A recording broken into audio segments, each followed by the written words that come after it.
Hi guys, my name is Anna Lauren. For those of you who don't know me, I have been asked to just share some experiences from this 12 days at Asbury University, this outpouring of the Spirit. And to be honest, Wednesday, February 8th, when I heard about this, and even after I knew what was happening and that people were calling it a move of the Spirit, I was jaded. I was terrified that it was going to be manufactured emotionalism, that people were just going to pull on their heartstrings to kind of get this really inauthentic thing just to make themselves feel better about worshiping God, or just to like ease sin in their life. But I went into Hughes Auditorium. I stood in the back and I watched as my friends prayed earnestly. And I watched as they confessed sin corporately. And I watched as the people that have prayed over and discipled me were joined in worship and in true unity of belief with the people that I get to pray over and disciple. And the peace in that room was something no one could even dream of manufacturing. And that has just led to all of these beautiful moments. I've been blessed enough to come and volunteer and help out, and get to kind of step back into some of my old roles while I was in school at Asbury. And it has been such a gift to reconnect with this community, to hold so many stories of providence that can only be explained by the work of God. The pizzas that have kept showing up, 50, 100, 25 pizzas, anytime that we're thinking, oh, hey, people might be getting hungry, they just appear out of thin air and people are just willing to donate them anonymously.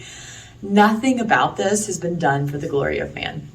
And there's been providence in so many ways that in 5 years, in 10 years, when I'm tempted to look back at the hours I put in and take credit for it, when Asbury might be tempted to look back and to claim that we did this, we can't. This can't be explained as a move of man, but only as a move of God.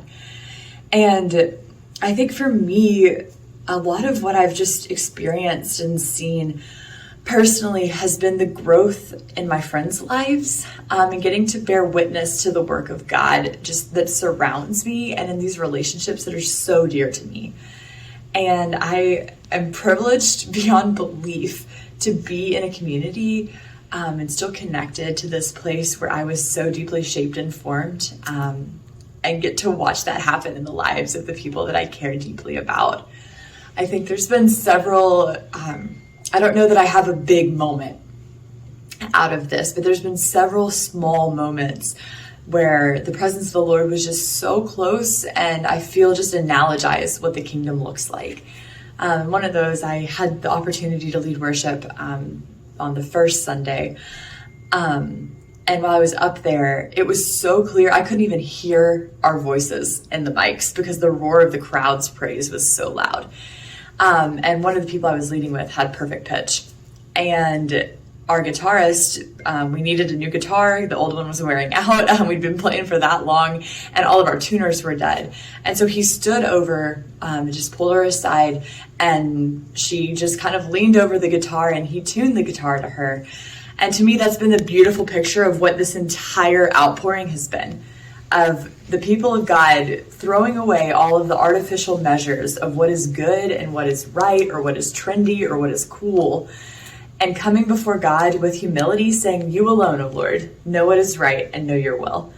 And then the graciousness of the Lord to then incline his ear and to let us hear, and to speak to us. And I've just been so blessed to witness that, to find clarity in things I'm wrestling through, and just to see that play out over an entire generation, over an entire community, 15,000 people in Wilmore.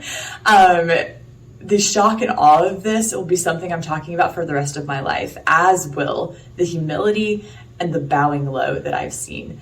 I don't know that I'll ever have sufficient words to explain the grace that has been poured out, the humility that I've seen, the joy that I've felt, and And I'm just so immensely grateful that the Lord has created space in my life for me to be connected with this community and to be able to be here and just bear witness and keep vigil of the work of God in the lives of myself and everybody around me.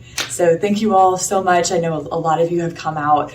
We really just appreciate your support of this community and your just delight in celebrating it with us. And so looking forward to many more amazing conversations and collecting all of those small God moment stories. But it's been a beautiful, beautiful, beautiful time. And I'm just so excited to see what the Lord continues to do. Thank you so much.